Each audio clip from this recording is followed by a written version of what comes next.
How's it going, everybody? Let's just start off the video with a quick box opening. Just gonna put it into these daily series videos just because it's one of those things I'm like, this doesn't need a whole video on its own, because I know that there's gonna be a... Why can I not open this? You guys see this? What the heck? Yeah, just because I know, there we go. Just because I know that there's going to be a lot of content creators like making a whole video just on this, I didn't want to bore you guys. You guys obviously know the cards in here. I'm just going to show you guys what I'm excited about. So here it is. We got the deck box. We got two of them, of course, because we wanted a full play set. It's actually a really nice deck box that I am going to be using 150%. And all the cards in here are foil that, again, I'm sure you guys know, but if you guys don't know, now you know. We got a little deck divider here too, which is cool. And here it is. So let's go ahead and crack this open, shall we? Well, let's do it real quick. We're only going to open up one because, again, it's the exact same, right? So just double everything that we're about to show here. The cool thing that I do like about this, I think, is all the Dons are foil as well. So that's also really nice. I mean, I have my custom Blackbeard Don anyway, but, I mean, you know, if I have, like, multiple decks or whatever and I want to use the Don, then we have that. So all foil. That's cool. We have the three leaders. We have Law, Luffy, and Kid. You guys already know, and the star of this video, as well as the video I uploaded yesterday, this is a Law. This is going to be one of the decks that I'm definitely piloting for this set. Can I get the focus, please? Come on. There we go. Okay. Man, this card looks absolutely beautiful. So we got that. We got these other two leaders. Luffy's good, but unfortunately, I just think that he's too nerfed right now with the Ninebeard being at 1. Obviously, Nami's being hit, so you won't actually be able to utilize him as you should or as you would want to. Obviously, the ban gets lifted in the new set, but even then, it is going to be lacking. Over in Asia, we've seen some resurgences of this red and purple Luffy. And I think that you really do want the radical beams. You really do want that 9-cost beard. But, hey, man, it is what it is. Unfortunate about those two leaders. But we got the leader we wanted to play. Obviously, these Luffys are good in this build. But what we really want in this deck are these two Laws. And that's the whole reason why we buy two of them, is because we want 4 copies of this, because as you guys seen in my video, this is very key. And not just in this deck, but in purple Luffy, which is going to be extremely meta. And then we also want to have the 2 copies of 7-cost Kid, which is going to be a staple in purple decks. So that's basically the reason why you buy this deck. Obviously, you get the reprints of Rush Zoro as well. You get the alt art Zoro. This art looks so fire in real life, by the way, boys. Whoo! That looks really nice. And then here is the reprint Nami, which is actually so sad. Look at that. Is that gonna be the thumbnail of the video? I don't know. But yeah, it's just one of those things that's quite sad or quite disappointing that, you know, you're not able to utilize it yet. But of course, once the ban is lifted, you guys can go ahead and get that Nami goodness. And you only need one of them to get a playset. But obviously, you're gonna probably buy both to think. But yeah, all the cards in this deck are foil. And all of those good things. Obviously, we have the Beppos. Beppo is going to be a staple in our Law deck. So yeah, that's basically it, guys. Just wanted to share that with you guys real quick. Now let's get to the next section of the video. Hello, all of you beautiful people around the world. My name is Ryan, aka Blackbeard TCG. I hope you guys are all having an amazing day. And if not, hopefully I can make it a little bit better. Now, look, in today's video, we are going to be going over my OPO 4.5 Red Purple Law list. This is the greatest list, probably not, but this is what I would be running if I was continuing to play this format. Obviously, we have regionals that are coming up tomorrow, like Treasure Cups and all those things, where I don't believe that these cards are legal. So that's unfortunate. However, for me personally, I'm just playing whatever. I'm planning on playing Odin or Luffy for that, and then after that, I'm really focusing on OPO 5. So just a heads up, the Law content that you're going to be seeing later on in this video is going to be OPO 5 focused. This is just a list I wanted to put together in case you guys are planning on running this over the next couple weeks, because you guys got your 3 captains deck. So run through the cards real quick. Otama, counter plus neg. Sanji is going to be a card that you could play on the offensive end as well if you need to play it off with your leader ability and things like that. But again, 2k counter. Brook is very, very vital to this deck, especially in this set without Gamma Knife and things like that. Being able to minus 2,000 to 2 cards is actually pretty clutch, so you want to max on that. Zoro is going to be a card that you play off of your leader ability to surprise your opponent and try to get some extra pokes in, or potentially lethal. Porkos the Ace, remember you cannot use Rush with him because your leader does not wipe your pirates. You play him because he minuses 3 3000, and you can combo this with things like Gordon, and then all of a sudden, like, you can start hitting a bunch of things in the game, right? So that's why you play Pork as the ace. I think 3 copies is good. I see some people running 4, but I think 3 is perfectly fine. OP04 Zoro is good on play, minus 2000, so it just gives us another avenue to develop a body, minus 2000, potentially spin something back. We played 5 Dawn to play this Zoro, so now we can go ahead and spin 3 of that used Dawn back using our leader ability and play a 4 cost. Gordon, I mean, self-explanatory. You're going to be playing this card in your OP05 version as well. I mean, it's just so strong. 1 cost, minus 3000 power to enable your leader ability. Absolutely nuts. Trafalgar Law, again, also on play, minus 2000, so it's identical to the Zoro, just slightly less power because it's 1 less cost. Beppo is going to be a 2000 counter. You're almost never going to use the ability itself. But it's just an extra 2000 counter for you to utilize, and if you have the film cards, you probably already have this Beppo. If not, you could just go ahead and splash in like Brooks instead. You're very, very rarely gonna ever use this ability, if ever. Like, I don't think you would. Queen, obviously it's not as good as 5 cost uses Captain Kidd. 5 cost uses Captain Kidd is absolutely nuts in this deck, and it's quite core. However, we don't have access to this because this comes out in OP05, right? So Queen will be a nice replacement. 5 cost, 6000 power blocker, works in that same way. You get to draw some card advantage, but you just don't get the Dawn recursion, so that kind of sucks. But you know, we still play it. Sachi Penguin's going to be a 2k counter, as well as be a card that you could play in order to get Dawn, so your curve doesn't feel too horrendous when you use your leader ability. Similarly, same thing with Beppo. Remember, it's on play and when attacking, so definitely don't forget that. And remember, these cards are 5000 power, so they're going to be bodies that you can swing into your opponent with. Of course, we have the Trafalgar Law. This is also very, very important, a card that you're going to be running in your OP05 version as well. It being blocker, it being 5000 power, being able to swing. You could play it off your leader ability, but more importantly, being able to dish cards to the trash from your opponent's hand is very, very OP in this game. So whenever you're able to get this ability to go off, it feels really, really nice. Then we just round it out with 4 copies of Hydra. Remember, we don't have access to Gamma Knife in this set. Gamma Knife is going to be an OP05, so Hydra is a nice little placeholder. Of course, there's things like Round Table if you want to throw that in as well. I just feel like the Dawn usage for Round Table is just a little bit too much for my liking. So Hydra being 1 cost, you can go ahead and pay the 1, send back that same Dawn that you used to play the Hydra, and then minus 3000. It just gives you a little bit more avenue to hit things, whether you want to combo that with Brook, you want to combo that with Law, you want to combo that with Ace. You know, maybe you have Brook on board, and then you have Gordon and Hydra. You could pretty much get rid of anything in the game now. So and that's all just 2 Dawn for that play, right? So if you already have Brook on board. So yeah, that's just one of the things that I like about Hydra. That's what I would recommend. This is the build that I would be running, but like I said, we are not focusing on that. We are going to be focusing on OP05. So real quick, let's just go ahead and take a look at the VOD from yesterday and pinpoint some things we want to work on, and then we'll get a couple games in for today. Alrighty, my friends, so let's go ahead and take a look at the game where I lost yesterday. I think it's always valuable to watch the games that you lose to see how you misplayed. This is the game where I didn't use my leader ability to bottom deck the Luffy. So that's definitely something that we want to make sure that we are doing when we're playing this deck. Obviously, it's not a mistake that you'll make in real life. You just have to remember to declare it. But when you're on the sim, these mistakes can happen. I do think up until that point, I think I played this as well as I possibly could given the circumstances, right? Being able to get my Law out early, being able to plus off of it like that. I think here, obviously, playing the Sachi was also not as ideal. So that's something that I could have done differently.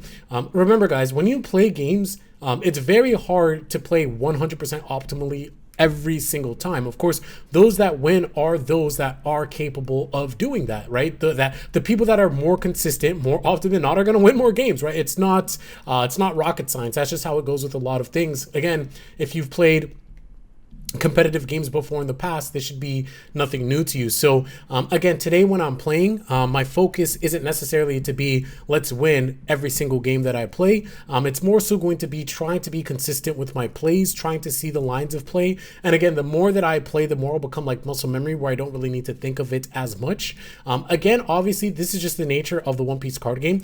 The more you play the game, or sorry, not the more you play the game, the more turns that go by in the game, the longer your turns are going to have to be able to take, right? Because like now you have to consider so many things in terms of cards in their trash, right? Which cards that they utilize, what cards could potentially be in the trigger for your lethal thresholds, right? Can you go for lethal? How many counters do they have in their hand? Like what cards have they added in their hand throughout the game that they haven't used, right? There's all those lines of play, whereas like the first 2 to 3 turns, you're just really developing board and the lines of play are kind of predictable, right? So again, that what I'm going to be focused on. And here's the mistake, right? I went ahead and I played my law. And you have to remember this in real life as well, guys.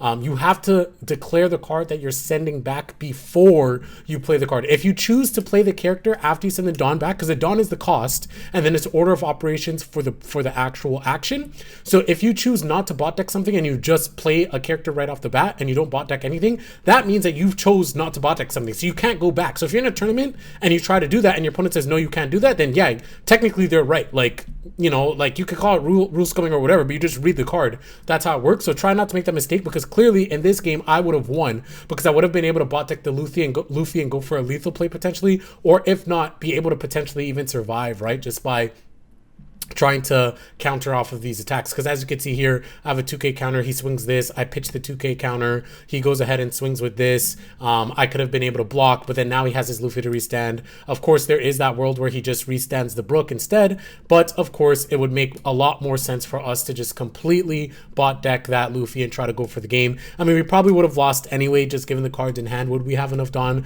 to end the game, to attach and attack? Maybe, but maybe not. But that's just something to remember. With that being said, again, our focus for today, let's just focus on making smart, consistent plays. Again, not really focusing on winning, but rather just focusing on consistency and smart plays and thinking about our lines of play so they become muscle memory. Let's go ahead and hop into a couple games for today, shall we? Alrighty, my friends, let's go ahead and get some gameplay in with Law. Let's see who joins. Hopefully we can get some gameplay with some tier 1 decks, that being Sakazuki. Okay, actually, what? Okay, I'm going to play one game against this Luffy because I've never actually...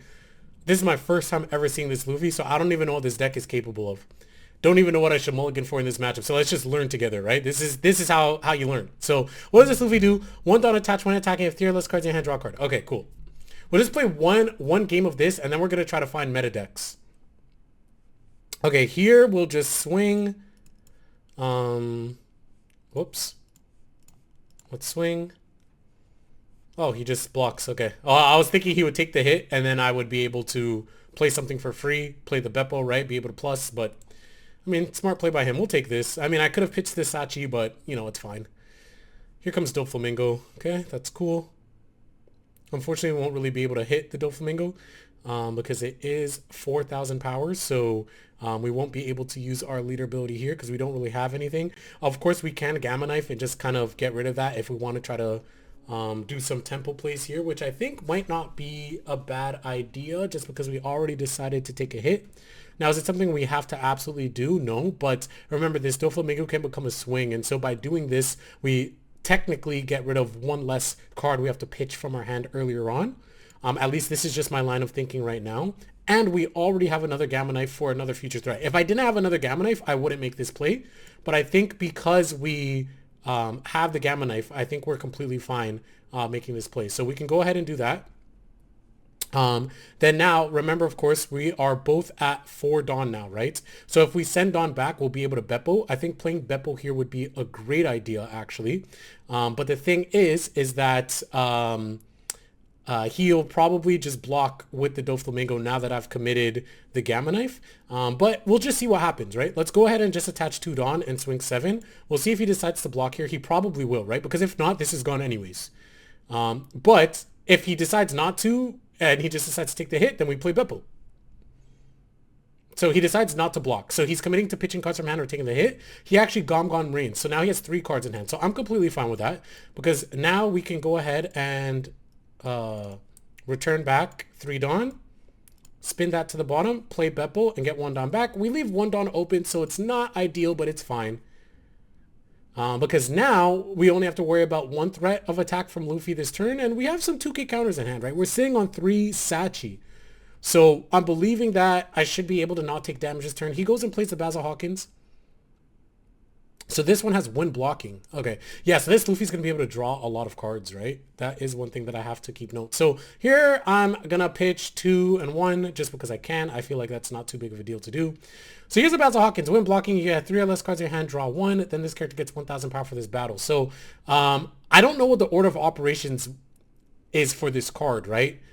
Because blocking happens before the counter step, right? So I'm assuming he has to declare the block. So if he doesn't have the 3 cards in his hand, by the time it gets to counter step, it's already gone, right? So because he has 4 cards in hand, if I swing into him now, it should be fine. At least that's the logic I'm going off of off the top of my head. I could be completely wrong, right? But, you know, we do have lines of play here, right? So keep in mind 6-4, right? So we could play Trafalgar Law -2. That puts us in range for our leader ability here. And then we could always play Sachi and Penguin. The thing is, we'll probably use Trafalgar Law here as counter this game. Unless like, or yeah, as counter or maybe blocker if we urgently need it. Just because, again, there's not really too much point. So remember, if we swing with Beppo here, we're going to go ahead and get a Dawn. So that is something that I'm going to do. So I'm going to go ahead and swing with Beppo here. So, okay, so that's our operation. So he just decides to block there. So that's completely fine. And we developed this. So there's no reason for us to play out a Sachi for fun, right? So let's just go ahead and swing. He plays 2k counter. So he is at 3 Dawn now. So obviously I'm assuming he's probably going to want to play something here to get himself down to, I said 3 Dawn, 3 cards in hand. He's probably want to do that. And then he's going to want to kill my Beppo. I don't think he's going to be that aggressive and go for life here. I think the smart play would be to try to get Beppo off board because I'm just going to keep getting advantage with Beppo at this point, right? So I think he's going to go 7 to Beppo, which is what I would do. I think that's the smartest play. But he decides to not play anything first, which means he doesn't get his draw. So now the question is, do we keep Beppo alive? But like, are we really going to pitch 2 Dawn right, or 2 Sachis right now for that? Oh, he decides to give up. All right, we'll just go again. We try to quick swing. Okay, we're facing a Sakazuki. Fantastic. I'm guessing, let's try to go first. Let's go ahead and mulligan this. Okay, we can play with this. All right, this is good. This is good. We're facing probably arguably the best deck of the format in Sakazuki. So this will be a great learning experience. We'll go ahead and pass here. So Sakazuki turn 2. He's going to use leader ability to pitch. We'll see if he decides to pitch Hina here. That is one of their ideal plays, being able to pitch Hina. If not, they'll typically pitch 2k counter. And so that should be completely fine for the Sakazuki player because he's fine taking hits early. He wants to see his combo pieces and he really wants to control the board. The interesting thing about, oh yeah, or you could pitch the Rob Lucci because the recursion, right? So right off the bat, he's starting off really good, being able to do that. But interesting, it whiffs. He actually gets no cards and has to pitch Rebecca, Draco, Mihawk, and Sabo. So we actually get quite lucky there. That's not too shabby, right? So here on 3 Dawn, I think we just play the Trafalgar Law, but I think we swing here first for 5. He probably takes a hit. Sakazuki's will take a hit and then start countering after the 3rd hit. Or sorry, after the 2nd hit. He decides to play 2k counter out of hand this early. I have no problem with that. I think that's fine. He also didn't use leader ability at the start of the turn, right? Oh, no, he did. Yeah, he pitched the Rob Lucci, yeah. So we'll see what he does here. 4 Dawn. So here's Rebecca, right? Rebecca's going to add the recursion. He'll be able to go ahead and pull back the Rob Lucci. So we have to remember, Rob Lucci's always a threat. Rob Lucci is a card. There's a reason why they call it Sakalucci, right? So we have to be careful now. Rebecca is, I mean, I'm going to be making a video on Rebecca alone some point in the future because this card is, I mean, this card's broken. Like, this card's actually broken. Yeah, I mean, it's just absolutely absurd. But let's see what he decides to do here. He's going to go ahead and pitch the Borso. So the fact that he pitches Borsalino lets me know he probably has another Borsalino in hand because why would you pitch that at this point when you're so close to being able to do that? So he's going to go ahead and swing into his 5k. I have no problem. I'll take this one. And now the turn passes back over to us. So we're at 5 Dawn. He's at 4 Dawn. So there's quite a bit of things that we can do here, right? You know, we can develop Beppo. But the thing is, if we develop Beppo raw like this right now, things are going to be too ideal. We ideally don't want to swing with our Trafalgar Law as well, our character Trafalgar Law, because we're not going to be able to plus. So I think that right now he doesn't have the cards in hand for us to take advantage of that our blocker law. So I think the right play here is to just deploy our Brook. Set that up for next turn. And then now we can go ahead and use our leader ability, right? If we go ahead and use our leader ability, send back 3 Dawn, we can go ahead and get rid of the Rebecca, who's absolutely broken. And now we can go ahead and play a card. So if we play the Beppo, we get a Dawn. And now that we're at less Dawn, we can go ahead and swing with our Trafalgar Law and get a search. Ooh, Gamma Knife. We'll definitely pick that up. Put that there. He's probably going to take this hit. And if he doesn't take the hit, that's fine. We'll attach 1 Dawn to Trafalgar Law, and he'll definitely take that hit. So he does take the hit. And here we're going to get a 2k counter out of hand. Swinging 6k into Sakazuki is really good, because if they don't have the 2k counter, they take the hit, right? So what he does here kind of will telltale his hand. Okay, so he got a 2k counter out of hand. That's fine. So right now it's fine. So him pitching the Sakazuki could potentially be dangerous. However, he could make Sakaluchi plays this turn, depending on what he has in his hand, right? If he has Hound Blaze and things like that, the Sakazuki player is going to be able to have lines of play that can really disrupt what we want to do.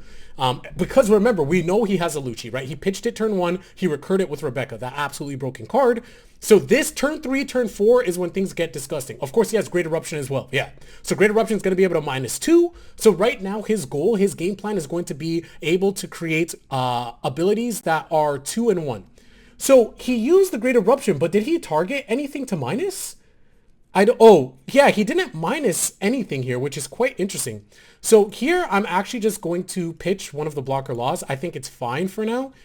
But it's interesting. I would have liked to Great Eruption to, maybe he misclicked, right? Because he could have Great Eruption in my Brook here, or my Law. Actually, I don't know what he has in his hand. Because he, right now with Sakaluchi, like how I would be thinking this turn, I don't know what's in his hand, but I'd be thinking, how the hell would I be able to pop 2 of his cards right now with Sakazuki, right? Oh, sorry, with Lucci. Being able to get a character to 2 life, to 2 cost and 1 cost. Okay, so there's that Great Eruption. So he does that now. So that's 1. There's Marineford, that's 2. So that's 1 and 2. So now he's gonna Sakazuki, he's gonna Lucci, right? So this is what we expected. This is what we knew what was coming. And this is what makes his deck so powerful and so potent, right? Just being able to instantly get control of the board like that. However, what we want to do is continue to go wide, right? That's our game plan here. So let's see what we want to do. Again, this Law isn't going to come too clutch for us right now. And we definitely want to keep putting on the pressure on this Sakazuki, right? So there's a couple things that we could do here. We could go ahead and use our Brook potentially to go ahead and lower this to 4K, and then go ahead and use Gordon, or we can go ahead and use the Gamma Knife. For me personally, I'm thinking of saving the Gamma Knife because we're probably going to get hit by a threat next turn, right? I'm assuming Borsalino, given the circumstances of what he pitched earlier on in the game. So because of that, I'm thinking we actually play Beppo here. Yeah, let's do this. Let's go ahead and play the Beppo, right? We'll get 1 Dawn here. Then we can go ahead and play Gordon. Gordon will do that. Then we could use our leader ability and develop this, right? So 1, 2, 3, bottom deck that, play that. And then now we can swing 5-5. So we'll see. Again, does he pitch 2K counter here? He decides to take the hit. That's fine. I will swing here. He'll probably pitch 2K counter. Just given or he'll pitch a brand new, which is 1K. But I'm expecting him to pitch a 2K. I don't think he's going to pitch Rebecca. Hina has no counter. Right, so he takes a hit. So now he's probably going to be looking to play what? Borsalinos, right? Ideally. But remember, if he plays Borsalino, we can bot deck. So again, for him now, 8 Dawn play. I'm assuming he has the Borsalino. If he decides to play the Borsalino, he can only get rid of 1 character.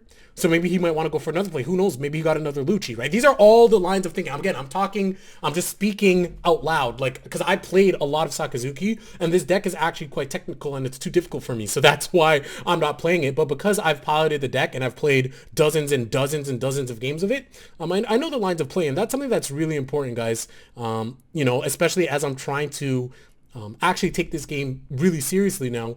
You want to be able to know these things. So he's going to go ahead and do this. I'm going to go ahead and just pitch the Sanji, right?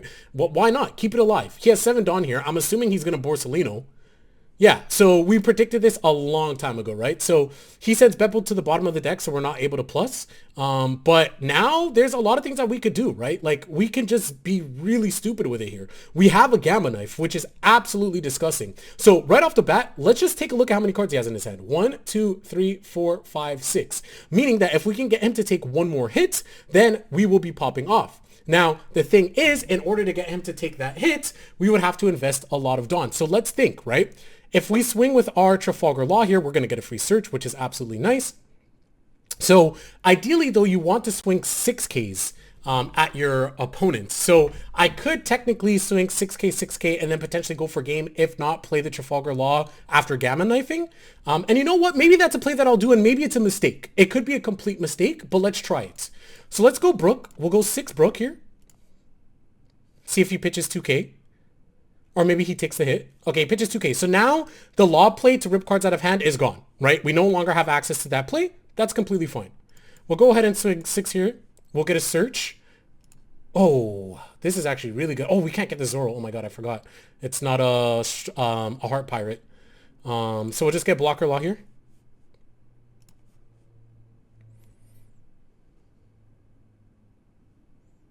So we'll see what he decides to do. Okay, so we get that out of hand. Again, this is what we're expecting, right? So that's completely fine. So now what we do here is we simply just go 6 again, then we Gamma Knife, and then we're able to spin to the bottom of the deck and then develop a law. So we'll go 6 again. He has to pitch 2K counter or take this, because this is how Sakazuki works, right? This is how you beat Sakazuki. Okay, so now he's in lethal threshold. If he doesn't have Borsalino next turn, he's kind of screwed. We hang on to the Otama. He won't be able to KO us next turn because there is no rush in this deck. So what do we do now? We play the Gamma Knife. Then we leader ability. Bot deck. Play this to stay alive, and we pass. So now we only have 1 Dawn, but remember, we don't need that much Dawn to try to end the game next turn. Like, he needs to play double Borsa. Like, or like play Rebecca. Like, he needs to get multiple blockers on board here. Or we just win, right? That's just the game state right now. So I think I played this as well as I can. We predicted what he wants to do. So I'm feeling pretty good about this. But it's not over by a long shot, right? Again, if he plays multiple blockers here, this game continues to go on because we only have 1 Dawn left, right? Like, again, him getting rid of our Beppo, right? We're being really aggressive using our Gamma Knives without having Beppos, without having Sachi and Penguins, right? We're not able to keep up our tempo. Like, we're really using our resources, which is the problem with this law deck. Trash is Kuzan. He's going to go 5. Question is, if he goes leader, we take it. If he goes character... So here we just pitch the blocker law. Like, at this point, I don't care. Like, is he going to attach Dawn to brand new and swing? Like, sure, go for it, right? But let's see how much he can KO on the board. That's the threat right now. So minus this 1 with stage. So I'm assuming we're probably going to see a Rob Lucci come out and then attach Dawn with brand new and then try to KO what's here. So yeah, here's a Rob Lucci. And then I'm assuming he's going to attach Dawn to brand new. And then he'll be able to attack and then clear my board, which would be a great play. Because then what that's going to mean is next turn, we're basically essentially going to have to, we're going to have to load up all our Dawn on Trafalgar Law and go for game. So 5 Dawn remaining. What does he decide to do? Okay, he plays the Borsa. He played the Borsa. So it's interesting now.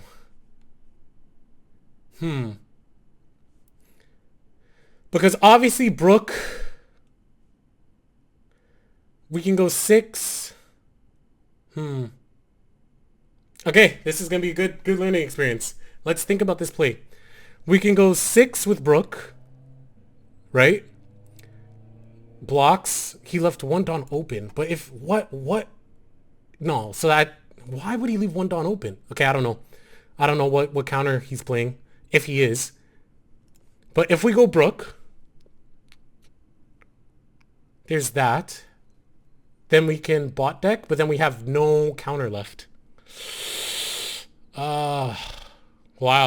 This is really tough, but I think that's my only line of play. Let's do it.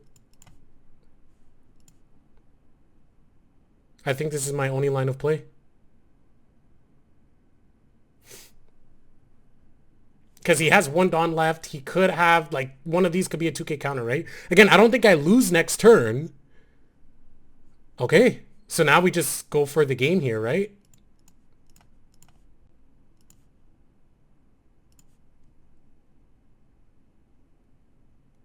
Nice! Whew! We did it. We did it. Oh, I was actually going to rematch. He ready for the rematch, then he disconnected.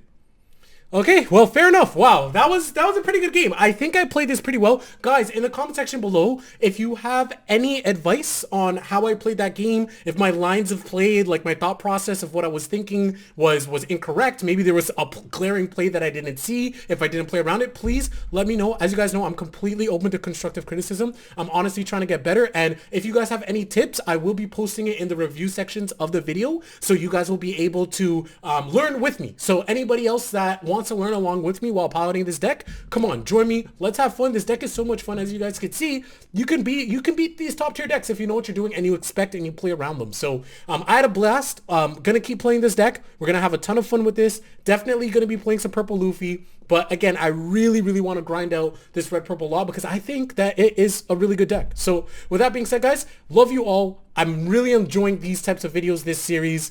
I think this series is going to be a blast. I could just put a whole bunch of content in one video and you guys can just binge it, watch it at your own pace. Love you all. Keep showing me the support. It honestly means so much. And I'll catch you guys later. Peace.